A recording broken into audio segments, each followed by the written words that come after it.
down to a stating of the tune again. So it's definitely not historically accurate. I'm playing it on a keyboard that making a piano sound, and pianos weren't invented yet at that time. So it's just what we would enjoy what we would enjoy now. Let's go ahead and play it. It's starting right in the middle. Beautiful, beautiful. It's a beautiful dance too. Ah, yes, one of my favorites. Actually, I just love that piece of music. That was beautiful. The coming back to the point, I was lost. So moving into the second thing, you have the whole the band creation of this piece of music, but you are bringing something very special to it, and I know you're working directly with Andrew. So what is your role as the keyboardist and what you're doing with this piece of music? Well, with that piece of music, I was trying to keep it smooth again, but not plotting sort of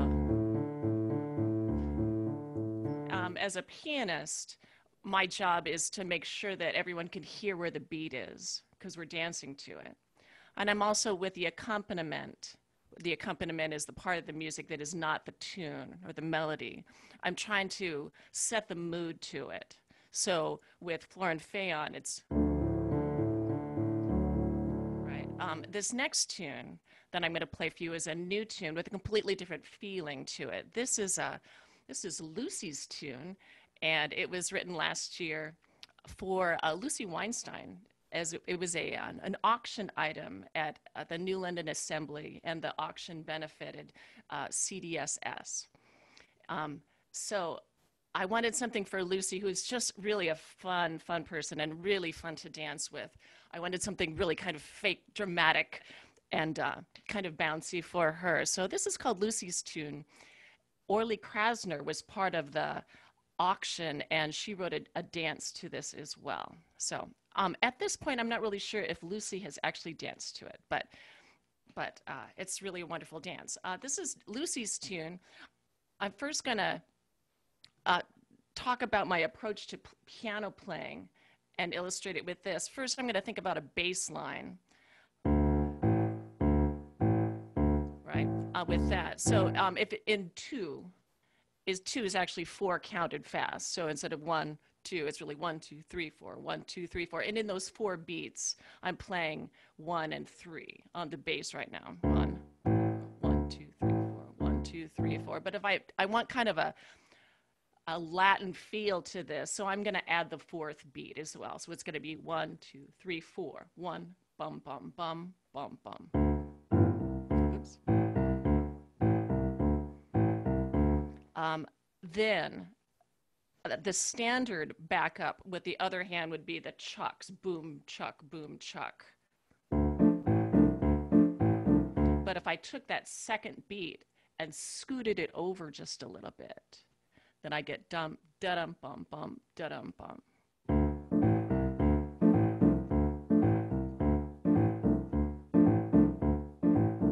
So, and then if I'm adding the melody to it also, it gets a little more challenging, but sometimes you can kind of just slip it in. So this is Lucy's tune. I'll just play it a couple of times.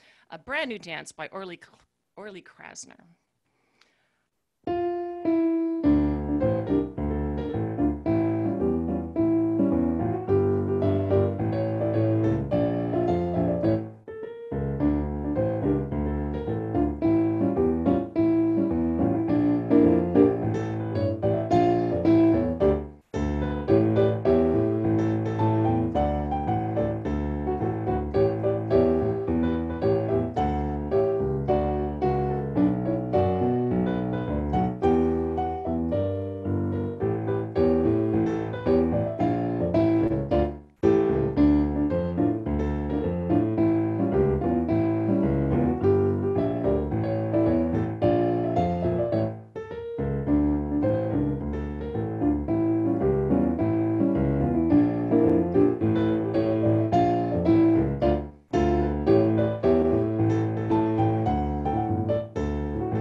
That was great. Love it. I can't wait to dance it.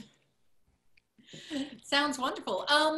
Lindsay, is this a good time to insert one of those questions that we got from our write-in list? Yes. Well, it certainly could be if I had them up in front of me. Oh, sorry to put you on the spot. Okay. Well, let's see. We actually had an excellent question come in from Kara and Todd. We had a few different excellent questions. It's an intelligent crowd. You can really tell. It is. So, Kara and Todd, I think I'm going to put you on the spot if that's all right, and I will let you choose the question you would most like to hear the answer to. I'm going to move you right up to a panelist, so hang on just a second.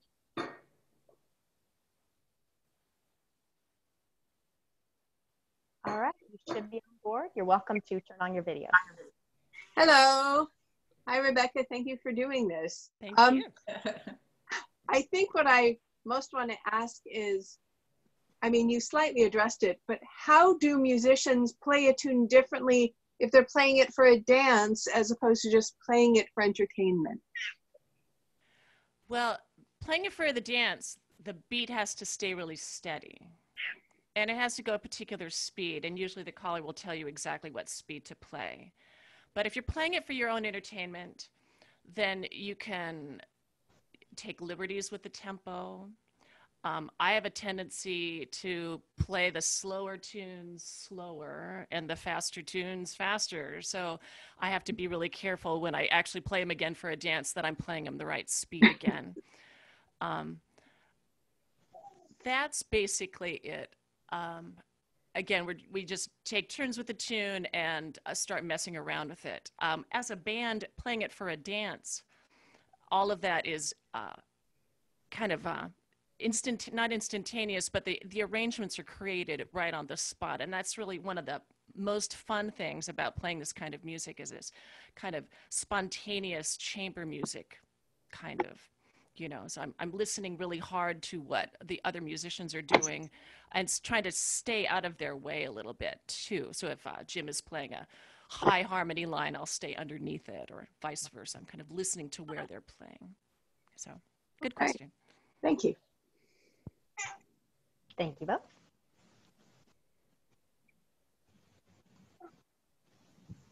Oh, now we're both saying, are we going to do another question or not? Well, let's move into the third thing, because there are a lot of questions we'll get to a little bit later. But the third thing deals with working with callers. We have a lot of new callers out here, and a lot of callers that work with recorded music, don't always get a chance to work with a live band. And I've had a lot of people ask the question, what do we do to make it all easier? What do the musicians want from us, when we do get that chance to call with them? So hopefully you can talk to us about that.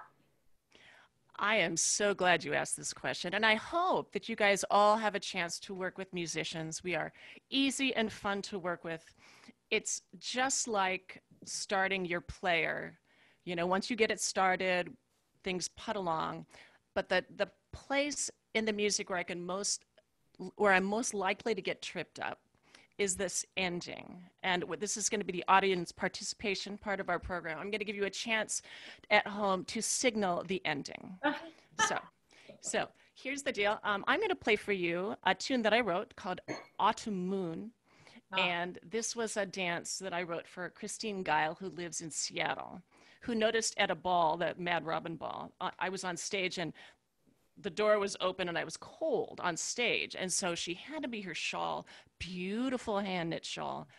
And I was like, oh, I need one of these for a ball. So we made a deal that I would create a tune for her if she knit a shawl for me. So, and it's really a beautiful shawl, and I hope that she likes the tune. This has a dance to it by Gary Rudman. A beautiful dance. Yeah, it's a lovely dance. And I wrote it in the fall, feeling a little bit melancholy that I was, back at work and the summer camps were over. So I'm going to play the tune 3 times. And to signal the ending, and we're going to signal 2 more times.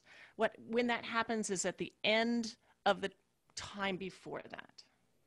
So if you want 2 more times, the time right before that, at the end of it, during the second B, that's when you signal. And you just hold up 2 fingers. You can do this at home, 2 fingers. All right. The next time I play, you're going to hold up 1 finger, meaning there's 1 more time. And then the last time I play it, if I look over at you, then you should give me a sign like this, meaning, yes, we're actually going to end.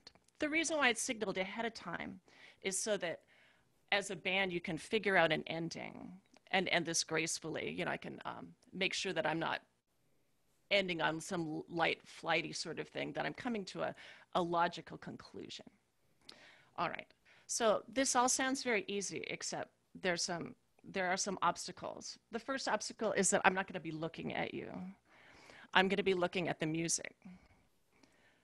So the second obstacle is that I'm not going to be able to hear you, so you can't really talk to me. In a live setting, my instrument is noisy.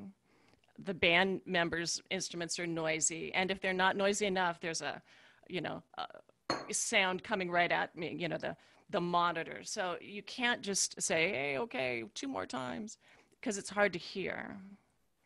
And the third thing is that we're really concentrating. I'm really concentrating on what I'm doing. I'm really listening hard to my band members. I'm not really focused on the caller. So here's how this will work then.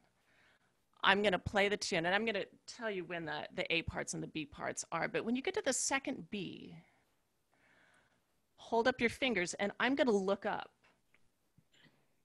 And hopefully your fingers will be up at that moment. This is actually easier in a dance, because instead of just holding your fingers up, you would turn your body towards the band and wave, and no, don't wave your hand, but put your fingers up. Or if I'm in a position where I can't see you at all, just walk over to me, and out of the corner of my eye, I'll see this movement, and then I will look up and back down. So it's really not as hard as it looks. Couple things to remember is that when you hold your hand up, none of this. that is unhelpful. I've also gotten this before. Little bunny ears, Mart. That is cute, but really unhelpful. I've gotten this before. See if I can get the camera angle right. Or you can't see which fingers they're holding up. And here's my favorite. What does this mean? It's either 2 or it's 3, depending on what country you're from. Yeah. So just a very clear 2. All right. This particular tune, remember, I'm playing Autumn Moon. The A part is the low part. It sounds, and that kind of repeats with a little variation, A2. The B part is the higher part.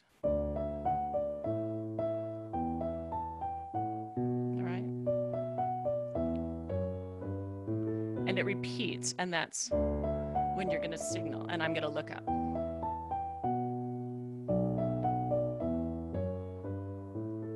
Okay? All right, so let's give it a try. So at the end of this time, that's when you're going to signal. Ready? Here we go. I'm going to move this.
Did you get it?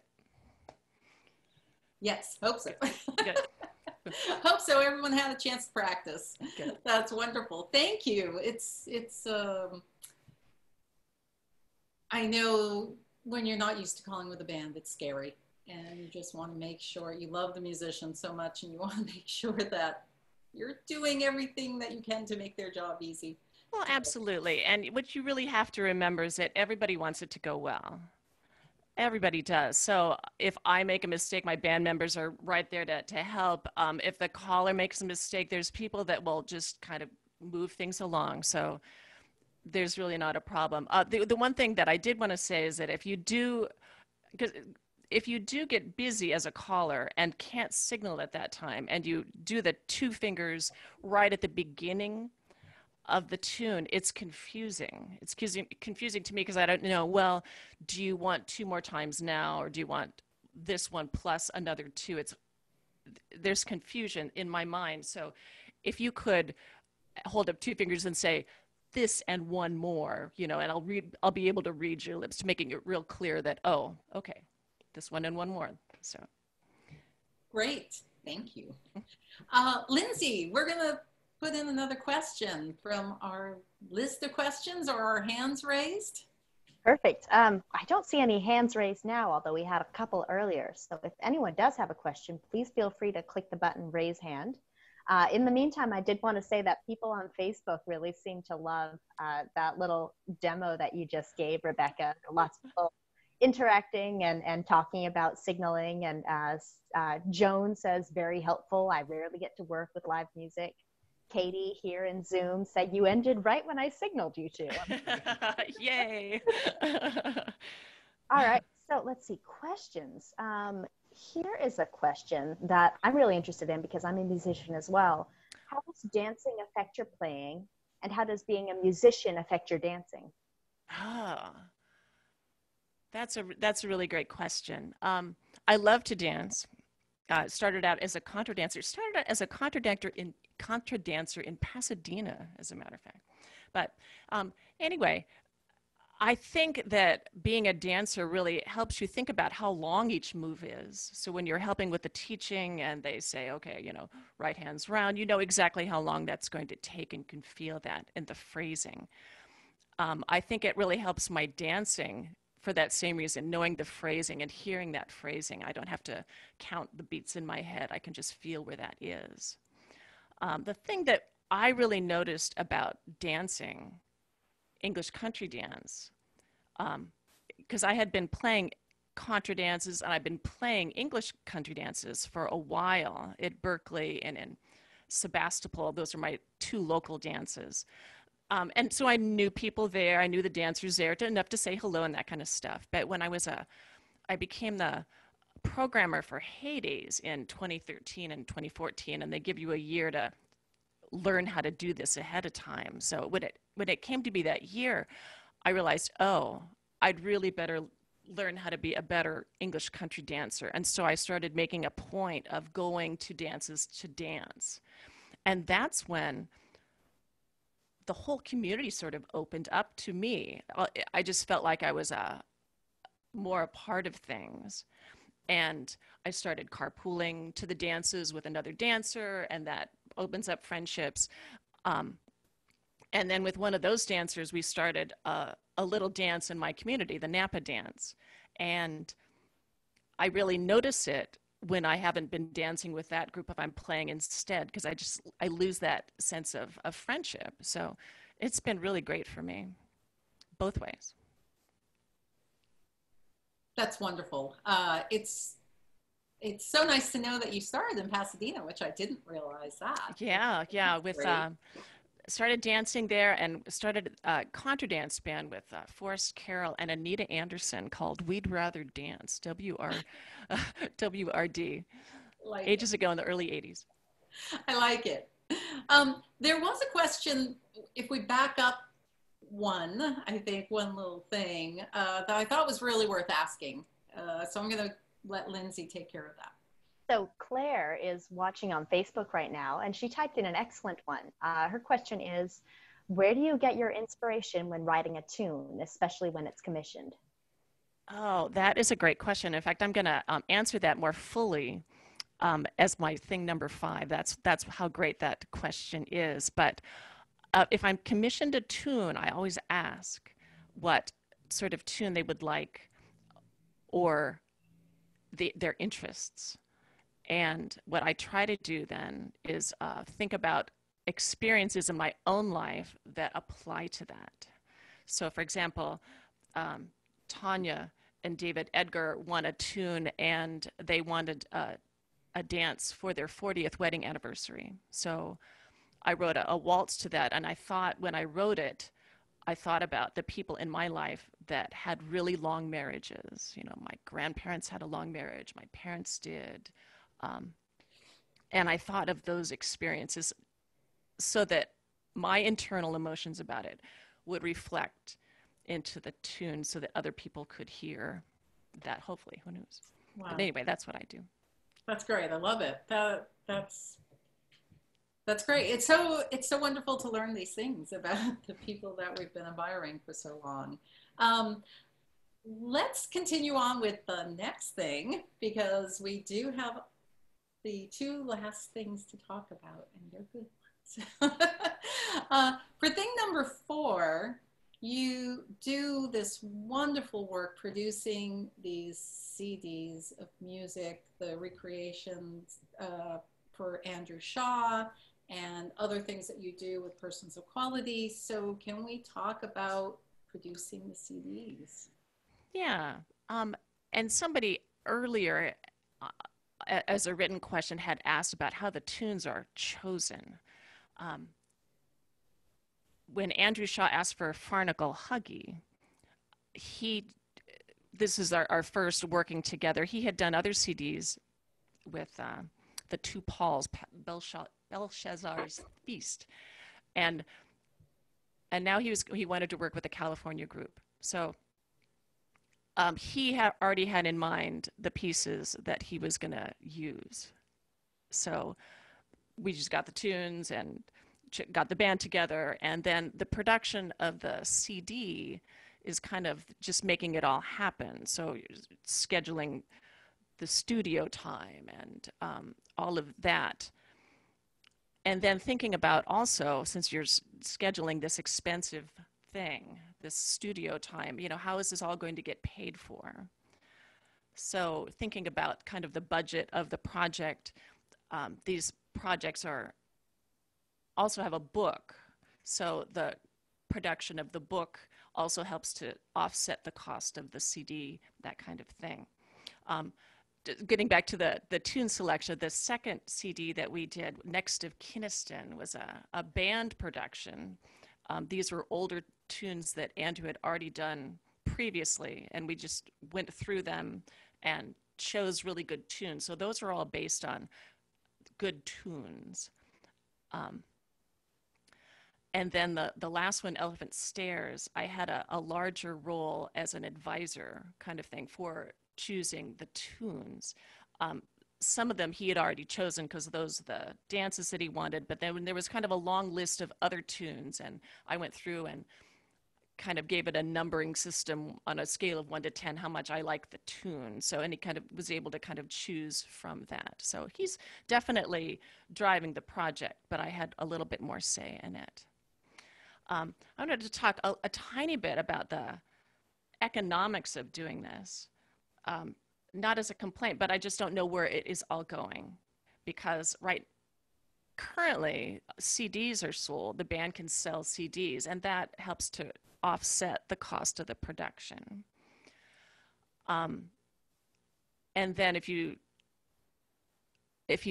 put that online, which is fine, a cut is taken, as well they should be. But now also online, like for an example, if you buy a CD from a band member, the band member gets $15. If you buy it from CDSS, the band member gets less, but CDSS does such great work to promote these dances, so that's really an important place to put your money.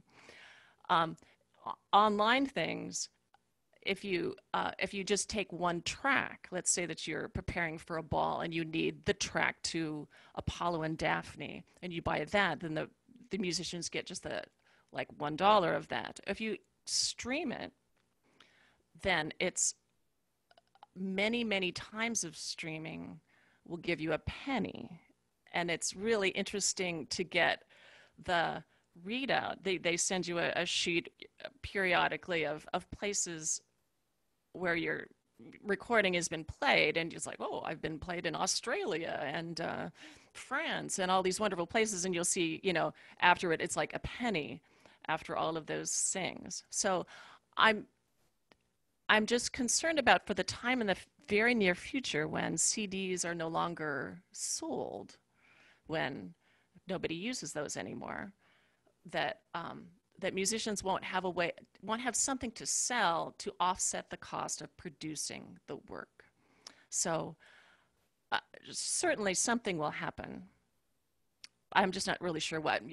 Possibly keeping the cost down by doing the work at home, or some sort of crowdsourcing or something like that. But they're just expensive to make, like between $6,000 and $10,000 sometimes. So.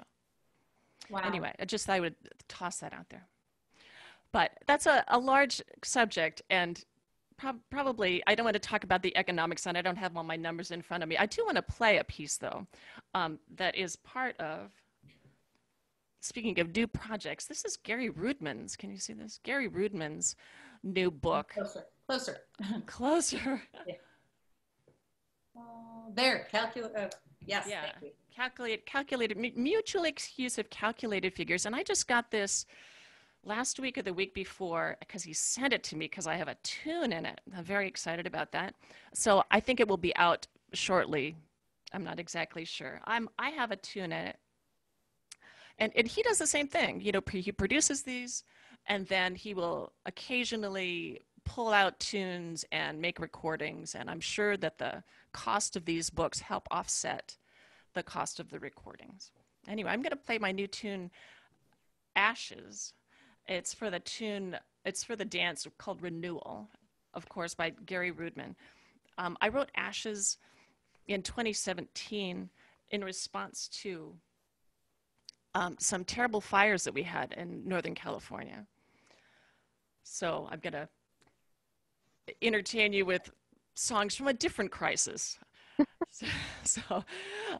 Anyway, I had driven by a friend's house for the very first time after the roads were open, and I could go back over there back to work. I was still working at that time in Sonoma, and I drove past a friend's house and had seen for the very first time that it had been completely leveled by the fire. And the thing that I really noticed about it, just driving by, was first how incredibly sad that was, and the second thing was how open it was, because where there used to be a fence and a house was now open to the hills behind. So this is Ashes, and I hope to play it with that open feeling. Again, danced by Gary Rudman for Renewal.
It's very beautiful and moving. Thank Thank you. Uh, yeah, I have friends that were up there and stuff, so yes. I'm going to move right into the fifth thing because this so correlates with what the fifth thing is. And the fifth thing is stories behind some of this beautiful music. And it's so intertwined and connected, obviously, as that was such a great example. So your fifth thing is the stories behind the creation of the music. Yes, I mean, Ashes I wrote for myself. That was music therapy. I just needed to get that out. But a lot of the tunes that I write are an auction item, especially for the Fall Frolic. And you guys should all come to the Fall Frolic, the HTDS's fall weekend. This year it's in November. Um, so anyway, there's always an auction to help help with scholarships. And this year, or last year, sorry, last year it was, I remember I told you the story about David and Tanya who had wanted the waltz for their 40th wedding anniversary. They wanted again, and they wanted a tune for their daughter, Heather. So, um, so I was able to communicate with Heather a little bit to find out what she's interested in. And Heather really likes Celtic fantasy music, which I had never listened to before. It was opening up this whole new world to me. Online, there's all these people that, hours and hours of these beautiful, they're not really like Irish tunes, like fiddle tunes that you would recognize that way, but they're moody and just like mist on the moor sort of thing like that. So this was a lot of fun to write. So Heather requested a waltz. Her father, David Edgar, is planning to write a dance to it. So this is called Heather on the Moorland. So Lindsay, if you could show the music, the PDF of it. I'll pull that up right now. Excuse me.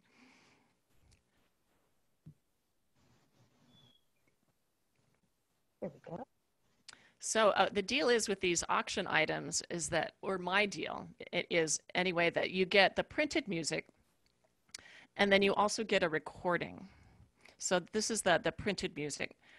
And the recording then, sometimes I ask very nicely. John Berger is always really helpful to record with me. But this one I thought, I should do it in the style of this Celtic fantasy music. So it's all kind of synthesizer based with a lot of reverb. And so that's what I did. And that was really fun. So I added a string sound, really lush string sound. I also added a flute sound from the keyboard. And that was really fun too. So Lindsay, if you could play my recording that I made for Heather. This is just 2 times through on this.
So that was just really, really fun to work on that recording. I had to remind myself, just step away from the reverb. So do I have time to do another one? Yes, absolutely. Okay. This is another auction item. And this one also has not been published yet. But Sharon Green is working on it because Sharon Green wrote a dance to it. This is A Child's Christmas in Berkeley. And this was won also as an auction item at the Fall Frolic by Kevin and Ann Guess of Berkeley. And Kevin wanted it to be a gift for Anne, who was a violinist. And I said, well, you know, what kind of things does she like? She really loves Christmas, especially the book A Child's Christmas in Wales, which I had never read before. So I got the book and read it, and it's just these wonderful stories about just all kinds of wild things that were happening around Christmas time. There's, you know, kids chasing around, the kitchen catches on fire, the ants drink too much, there's mysterious walking, you know, and then there's bells ringing, and it's just all of these really brilliant memories of that time, but not all beautiful and perfect. So I wrote this.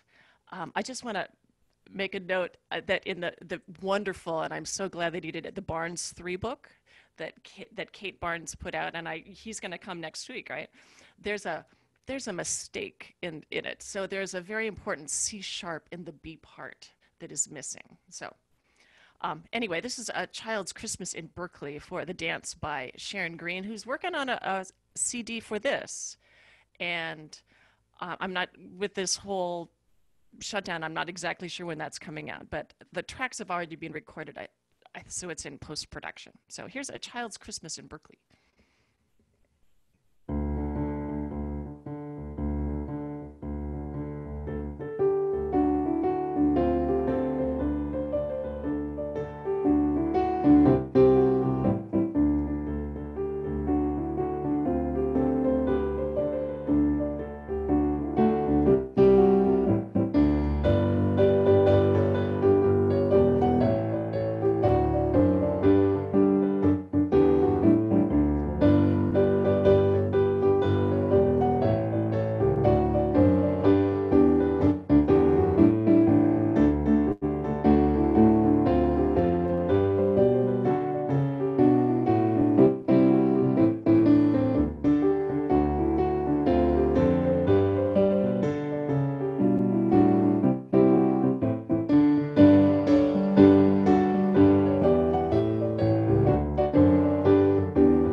And that's also a very, very fun dance. So I hope you have a chance to do that.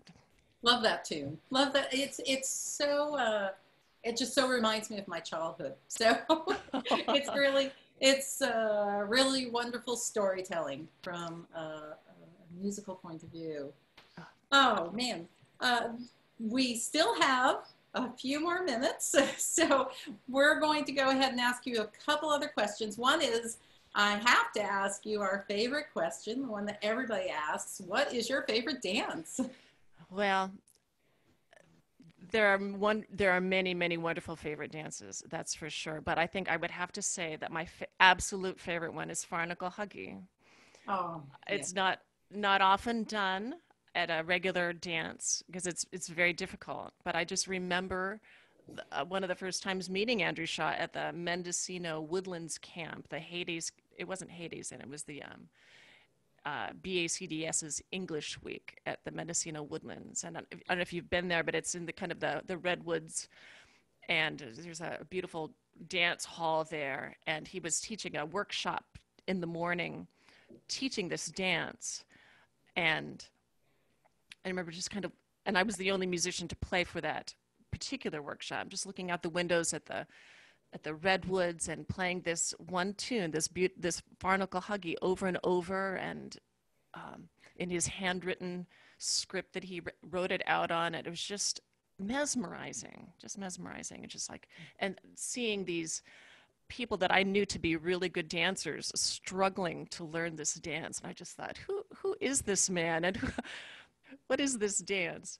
So anyway, this is Farnacle Huggy. I just love this tune, and I love it so much that when we did the Farnacle Huggy CD, I was selfish and just took it and played it as a piano solo. So this is my piano solo for Farnacle Huggy. If you would like to learn how to play this, it is available on my website. You can just go and download it. It's really not too hard, kind of intermediate level. Wow, So great. anyway, 3 times through Farnacle Huggy.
That was beautiful. That was beautiful. That was Thank you. beautiful. Ah, so beautiful. I'm sorry, I'm such a fangirl and I'm such a English country dance geek, and I just You're it just wonderful. amused me so Everyone much. loves you. um, you know, you hear the beautiful music. Sometimes it's hard to focus on other things. Exactly. Exactly. And I'll just interject really quick that the people on Facebook are really loving it too. We're getting all sorts of little thumbs up and hearts just floating up the screen. Everyone's saying how Oh. grateful they are to have you here and talking to us and playing for us. And it's such a privilege to have you here. It's such a privilege to be here. Thank you so much. Well, we have time just for one more question, and believe me, we have a lot of good questions that are going to come up in the after talk, because there were some good questions that we didn't have time to get to yet. But we have time for one more question and then a little, closing thing. So you mentioned being at Pinewoods and you know, watching Andrew Shaw and his whole process.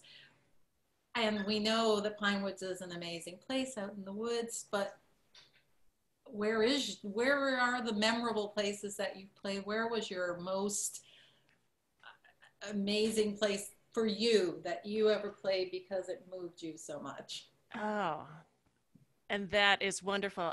It's a wonderful question because one of the real gifts of being an English country dance musician that tours is that you get to go to the really some wonderful places. Actually, the best thing is meeting the people. That really is, and seeing the different communities, and meeting the organizers, and they invite you into their homes, and that's a really wonderful thing. But as far as just incredible places, I'd have to say number three was Florence. Oh, Um, wow. um, Ken McFarland trip to Florence. And that was just because he has such a flair for choosing beautiful halls, and that was just really a great trip. Um, number two would have to be Halsey Manor, Oh, the manor in England. wow. When you stay there and you dance there and you eat there along with these incredible dancers, really high level of dancing, and um, that's just an amazing, magical time. And then the whole building is for folk dancing and folk arts, and it's just such a legendary place in my mind. But one time I visited Andrew and Sally, who live close to Manchester. I tacked on a few days after a family trip, and a friend and I went to visit them. And it wasn't at a time when he had a regular dance for me to come and play at, but he arranged, they have a folk dance club, and he arranged for a special dance. I think it was Crosden, which is a little tiny town north of there. It took a while to get there. It was on the day of the Abrams Bromley. So we got to go to the town and see his friends do no, not a Bromley. Anyway, it's a dance, a Morris dance that they do in a circle. It's unusual that way. We saw that, and then this little tiny town with historical significance, and his dancers were there, and I just played, and he called, and that was really wonderful. And then we all went out to a pub afterwards. So that was really a special and wonderful time for me. So That sounds amazing. I'm really lucky to be able to do this. And well deserved, well deserved. Well, I am going to close us off by reminding people, we're going to put up a screenshot, and we're going to remind people that the way we can support our beloved musicians is through buying CDs and books. There are wonderful CDs and books on Rebecca King's website, RebeccaKingMusic.com. And we have a link on our website if you need to find out how to get there, if you've forgotten the name. If you already have the books and CDs, buy them for somebody else. Lindsay's getting a gift of the whole collection. Or she's our newest or youngest caller in our group, and we're supporting that wholeheartedly. So please support our musicians, our wonderful musicians. We will be back next Tuesday with Kate Barnes. Oh my gosh. I can't wait for that. Yes, I know. I'm like this about everybody, but yes, so excited. And prior to that, if you're available Saturday morning, we are having a special one-off at 10 a.m. Saturday morning with Cecile Lay live from Paris, France. And we're going to talk about those beautiful videos and all the work she is doing with her dancers there. So we're looking forward to that. And in just a few minutes, we're going to start our after talk. So give everybody a chance to get a glass of water, go to the bathroom, whatever you have to do, and come back because we have more questions. Thank you, Rebecca. Is there anything you want to say in closing for the part? Thank you. I just love the whole English country dance community, and thank you for all the work that you do. Thank you. And thank you, Lindsay. As you all know, this is how I send hugs. So thank you, thank you. And we'll see you all in a few minutes. I've sent out the link, or go to Historical Tea and Dance Friends page and find the link there. Bye. See you soon. Thank you.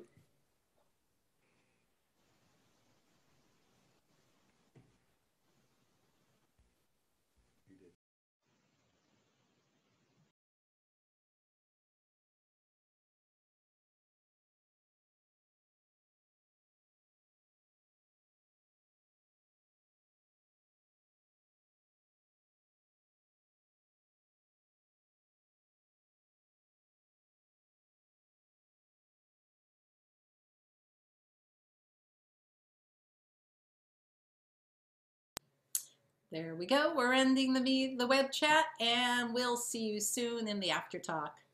Bye for now. See you next week.